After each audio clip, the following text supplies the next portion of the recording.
Olipa kerran pieni Linnea. Linnealla oli monta hyvää taitoa, mutta paras niistä oli nukkuminen. Tämänkin tarinan aikana hän nukkui.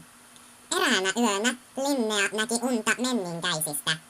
Unen menninkäiset olivat Linnean ystäviä, lyhyitä ja tanssivat sambaa. Eräs menninkäinen sanoi osaavansa tempun, josta Linnea varmasti pitäisi. Linnea halusi nähdä tempun, mutta ensin hänen piti tehdä palvelus, tuhota kiinalainen ukkonoa. Linnea sanoi suorittavansa tehtävän, joten hän lähti matkaan kohti Kikatusmaata.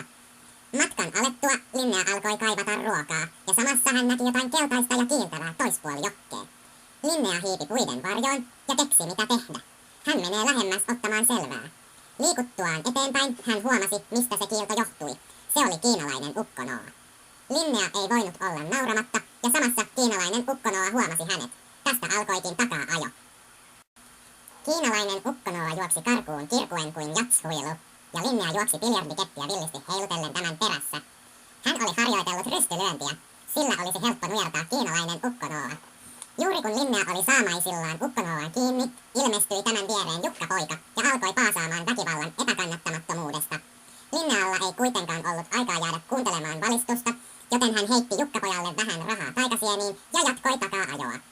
Välimatka ukkonoaan ja Linnean välillä oli kuitenkin käynyt pitkäksi, eikä Linnea enää uskonut saavansa ukkonoaa kiinni, mutta sitten Linnean eteen hyppäsi valtava vaaleanpunainen jänis.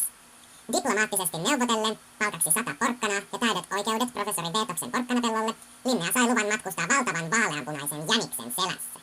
Sen hypyissä riitti voimaa, sillä se oli Duracell-puku. Linnea ja valtava vaaleanpunainen Duracell-jänis seurasivat kiinalaisen ukkonoan jalanjälkiä, jotka olivat aivan samanlaisia kuin pienen vauvan jäljet. Hetken päästä jäljet katosivat, eikä Linnea ja valtava Duracell-puku tienneet mihin mennä, kunnes eteen laahusti kirahvi. He katsoivat kaikki toisiaan hiljaa, kunnes kirahvi alkoi nyyhkyttää. Sillä oli masennus. Linnea nousi valtavan vaaleanpunaisen jäniksen selästä ja meni puhumaan filosofisesti kirahville. Jänis nukkui sen ajan, kun Linnea puhui, koska sehän onkin niin mielenkiintoista. Lopulta kirahvi rauhoittui ja neuvoi Linnealle oikoreitin riisipellolle, missä kiinalainen ukkonoa soittaa kitaraa.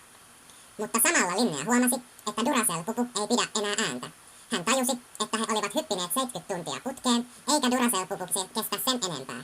No, ainakin säästyi porkkanaa, hän tuumasi, ja jatkoi matkaa kirahvin kanssa. Matkan aikana Linnean ja kirahvin välit lämpenivät tosi paljon, ja vielä enemmän.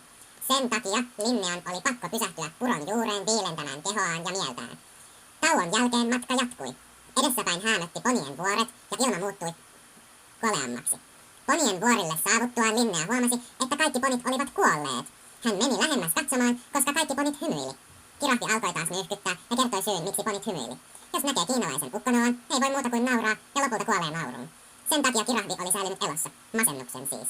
Parivaljakko hyppeli ponien yli ja matka jatkui. Linnea alkoi olla nälkäinen, mutta aikaa ei ollut, jotta olisi voinut syödä. Linnea nappasi puusta banaanin ja kipitti kirahvin perään. Kun Linnea sai syötyä banaanin, hän heitti kuoret maahan. Tietenkin hän itse liukastui kuoriin ja kirahvi ei voinut lopettaa nauramista.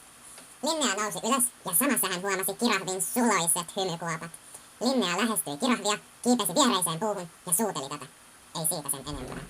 Edessä oli vielä apinakuja, kanamaa ja yksisarvisten tyrmä ennen kiinalaisen ukkonoan olinpaikkaa.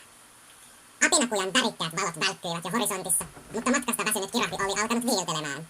Linnea sanoi jotain, en muista mitä, ja sitten he jatkoivat matkaa. Kirahvi hakkasi päätään patteriin. Carlsbergit kädessä he saapuivat apinakujalle, jossa oli käynnissä karnevaalikulkue. Apinat rääkyivät iloisesti. Jani Telaranta huusi sellisteille kulkueen keskeltä. Sellistit eivät kuunnelleet. Tästä turhautuneena Jani juoksi kafeteriaan itkemään. Kulkuessa oli myös menninkäiskuningas nimeltään Roy, joka huomatessaan Linnean ja kirahvin alkoi värisemään kuin matkapuhelin.